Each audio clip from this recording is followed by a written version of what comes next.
नमस्कार दोस्तों, स्वागत है आप सभी का स्टडी लाइन्स पे। आज अपन स्टार्ट करने वाले हैं प्रश्नावली 1.2। पहले उसके बारे में थोड़ा सा अपन बेसिक पढ़ लेते हैं। इसके अंदर देखिए, अपने को सबसे पहले पता होना चाहिए कि अपने पास परिमेय संख्या क्या होती है और अपरिमेय संख्या क्या होती है। अपन ने छोटी क्लासों में पढ़ा है कि परिमेय संख्या क्या होती है, जिसको अपन P/Q के रूप में लिख सकें, जहाँ पे P का मान कोई भी पूर्णांक हो सकता है, कोई Q का मान कोई भी पूर्णांक हो सकता है, लेकिन Q का मान क्या नहीं होना चाहिए, 0 नहीं होना चाहिए। ठीक है, वो अपने पास क्या होती है, परिमेय संख्या होती है। और अपरिमेय संख्या इसकी उल्टी हो जाएगी। अपरिमेय संख्या कौन सी होती है, जिसको P/Q के रूप में अपन नहीं लिख सकते, जहाँ P और Q क्या है, पूर्णांक है, और Q का मान 0 नहीं होना चाहिए। अपरिमेय संख्याओं के उदाहरण अपन ने देखे थे। अंडर रूट वाली जो संख्या होती है वो अपने पास अपरिमेय संख्या होती है। पाई होती है वो अपरिमेय संख्याएं हैं। और अपने पास अगर यहाँ पे बट्टा के अंदर जो मान आ रखा होता है वो भी अपने पास क्या होती है, अंडर रूट के अंदर जो मान आ रखा था वो भी अपने पास अपरिमेय संख्याएं हैं। जो संख्या अपने पास चलती जाती है वो भी क्या होती है, अपने पास अपरिमेय संख्याएं होती है।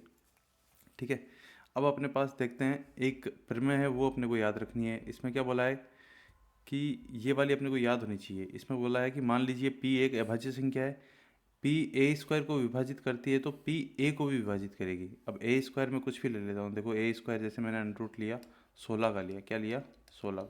ठीक है, तो 16 का लिया तो a का मान क्या आएगा, a का मान आएगा ±4 आता है, लेकिन मैं यहाँ पे 4 लेता हूँ। तो a का मान क्या लिया अपन ने, 4 लिया।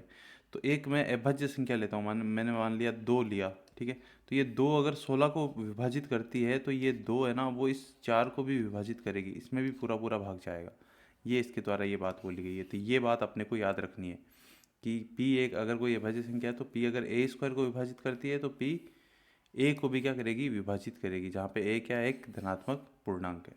ठीक है, तो ये अपने को पता होना चाहिए। इसलिए अपन ने धनात्मक पूर्णांक है, इसलिए अपन ने यहाँ पे प्लस का 4 लिया, माइनस नहीं लिया है। ठीक है, तो यहाँ पे अपन देखते हैं प्रश्नावली 1.2 का पहला क्वेश्चन। ठीक है, सिद्ध कीजिए कि √5 एक अपरिमेय संख्या है। ठीक है, इंपॉर्टेंट क्वेश्चन है, एग्जाम में लगभग ये पूछा ही जाता है।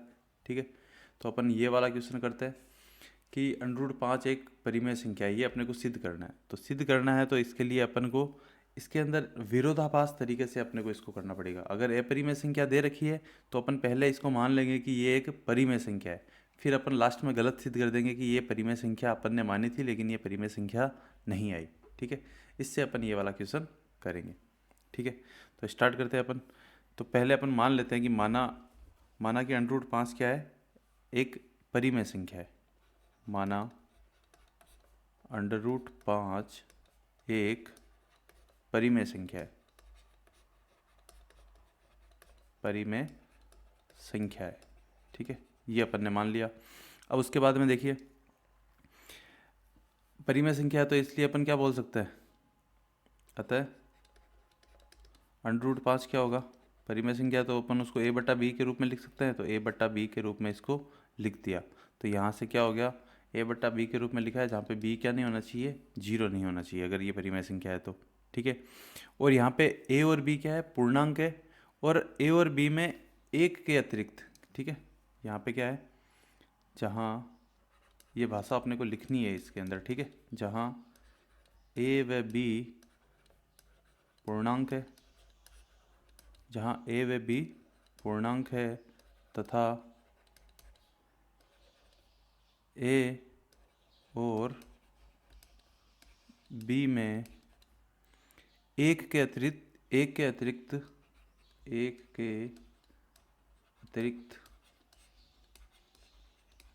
कोई उभयनिष्ठ गुणनखंड नहीं है, उभयनिष्ठ गुणनखंड नहीं है। ये भाषा अपने को इसमें लिखनी है। ठीक है, अब देखिए, एक के अतिरिक्त कोई उभयनिष्ठ गुणनखंड इसके अंदर नहीं है। फिर यहाँ पे अपन अगर इसको तिरछा गुणा कराएंगे तो क्या आएगा अपने पास, अगर अपन इसको तिरछा गुणा कराते हैं तो अपने पास आ जाएगा a बराबर √5b, वज्र गुणा से अपने पास ये वाला आ जाएगा। तो यहाँ से अगर इसका वर्ग करें अपन, तो वर्ग करेंगे तो क्या आ जाएगा, इसका मान a² बराबर 5b²। तो ये आ गई अपने पास समीकरण 1। ठीक है, अब यहाँ पे देखो, इसके अंदर वापस वही बात, ये वाली प्रमेय जो अपन ने पढ़ी थी वही याद रखनी है। अब यहाँ पे 5 है, 5 क्या करेगा, इस ए स्क्वायर को विभाजित करेगा। अगर मैं यहाँ पे लाऊं तो बट्टा के अंदर आएगा, तो ये ए स्क्वायर को क्या करेगा, विभाजित करेगा। तभी अपने पास वापस क्या आएगी, पूर्णांक संख्या आएगी। यहाँ पे पूर्णांक संख्या का वर्ग आ जाएगा। ठीक है, तो यहाँ पे अपन लिखेंगे कि यदि अतः 5 क्या करेगा, 5 ए स्क्वायर को विभाजित करेगा, ए स्क्वायर को विभाजित करता है। 5 ए स्क्वायर को विभाजित करता है, तो 5 क्या करेगा, ए को भी विभाजित करेगा। इसलिए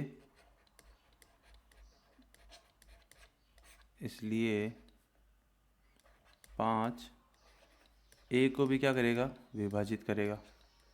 ए को भी विभाजित करता है।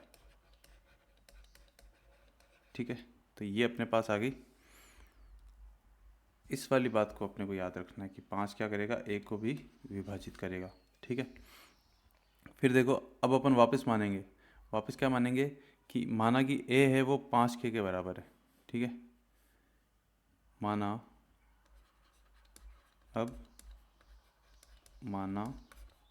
ए बराबर क्या है, 5 के। क्योंकि ए को 5 विभाजित करता है, तो ये 5 का कोई गुणनखंड होगा इसमें, तो इसलिए मैंने ए बराबर क्या मान लिया, 5 के। जहाँ के क्या है, कोई पूर्णांक है। जहाँ के क्या है अपने पास, पूर्णांक है। ठीक है, तो समीकरण 1 के अंदर अपन ए का मान रख देंगे। समीकरण 1 में ए का मान रखने पर, समीकरण ए में ए का मान रखेंगे तो क्या आएगा, समीकरण 1 क्या थी, ए स्क्वायर था, तो यहाँ पे लिख दिया मैंने 5 के का स्क्वायर बराबर 5b स्क्वायर। तो यहाँ से अगर अपन इसको स्क्वायर खोलेंगे तो क्या आएगा, 25 के स्क्वायर बराबर 5b स्क्वायर। 5 से 25 कितनी बार कट जाएगा, 5 बार कट जाएगा। तो क्या आएगा, 5 के स्क्वायर बराबर b स्क्वायर, ये वाला आएगा। अब देखो ये 5 है वो b को भी विभाजित करेगा। 5 है वो क्या करेगा, b को भी विभाजित करेगा। तो अपन यहाँ पे क्या लिख देंगे, अतः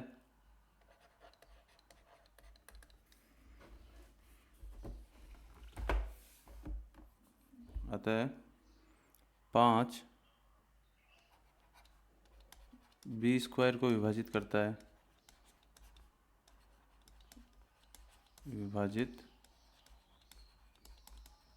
है, तो 5 क्या करेगा, b को भी विभाजित करेगा, b को भी विभाजित करता है। ठीक है, ये बात रिपीट हो जाएगी। उसके बाद में देखो, अब दोनों में अपन ने देखो यहाँ पे स्टार्टिंग में क्या माना था कि a और b है, उनमें एक के अलावा, a और b में एक के अलावा कोई और अतिरिक्त गुणनखंड नहीं है। लेकिन अगर यहाँ से अपन सिद्ध कर रहे हैं तो क्या आ रहा है कि a है 5 है वो a को भी विभाजित करता है। ठीक है, और 5 है वो क्या करता है, b को भी विभाजित करता है। दोनों को क्या कर रहा है, ये विभाजित कर रहा है। ठीक है, तो दोनों को विभाजित कर रहा है, तो इससे अपने को क्या समझ में आ रहा है कि a और b का जो उभयनिष्ठ गुणनखंड है वो क्या है, 5 भी है। इससे क्या समझ में आ रहा है अपने को कि a और b का जो उभयनिष्ठ गुणनखंड है वो क्या है, 5 भी अपने पास एक उभयनिष्ठ गुणनखंड इसका है। ठीक है, तो यहाँ से अगर देखें अपन,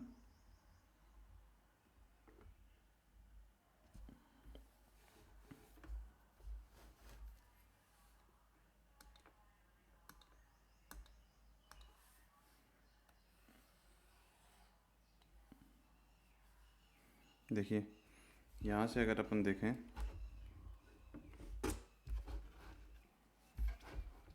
तो अपने पास क्या आ रहा है कि समीकरण 2 व ये वाली समीकरण में 3 दे देता हूँ, ये वाली समीकरण 3। तो समीकरण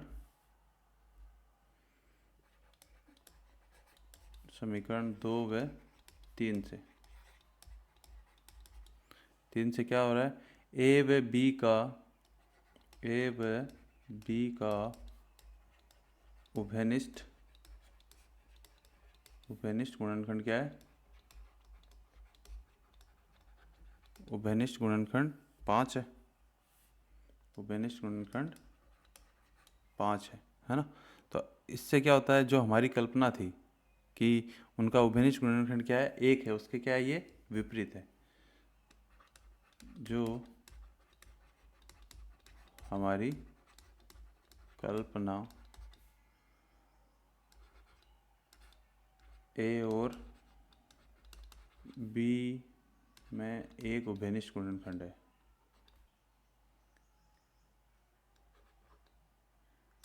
एक के अतिरिक्त, ये वाली बात लिख दो वापस, एक के अतिरिक्त कोई उभयनिष्ठ गुणनखंड नहीं है, उभयनिष्ठ गुणनखंड नहीं है। ये क्या आ गई अपने पास, ये वाली बात है ना। ये अपने पास क्या हो रहा है, इसका विरोधाभास हो रहा है, हमारी कल्पना गलत है, या हमारी कल्पना के क्या है, विपरीत है। ठीक है, हमारी कल्पना गलत नहीं, हमारी कल्पना के क्या है, विपरीत लिख दो, हमारी कल्पना के, हमारी कल्पना के विपरीत है। ठीक है, अब हमारी कल्पना के विपरीत है तो अपन ने इससे क्या विरोधाभास होता है कि अगर उभयनिष्ठ गुणनखंड इसमें होगा तो अपने पास अपन ने क्या माना था, वो परिमेय संख्या मानी थी, लेकिन अपने पास इसमें उभयनिष्ठ गुणनखंड, अपने पास क्या हो रहा है, एक अतिरिक्त उभयनिष्ठ गुणनखंड क्या आ रहा है, 5 आ रहा है। तो ये अपनी क्या थी, ए और बी, यहाँ पे ये गलत आ रहा है, तो गलत आ रहा है, तो इससे क्या हो रहा है, विरोधाभास हो रहा है। ये विरोधाभास हमारी त्रुटिपूर्ण कल्पना के कारण हो रहा है। यह विरोधाभास हमारी त्रुटिपूर्ण कल्पना के कारण हो रहा है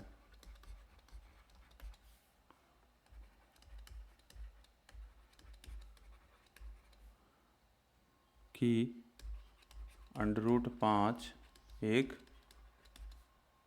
परिमेय संख्या है। ठीक है, जो अपन ने स्टार्टिंग में माना था कि √5 क्या है, एक परिमेय संख्या है, तो ये विरोधाभास क्यों हो रहा है, क्योंकि अपन ने गलती से माना था कि √5 क्या है, परिमेय संख्या है।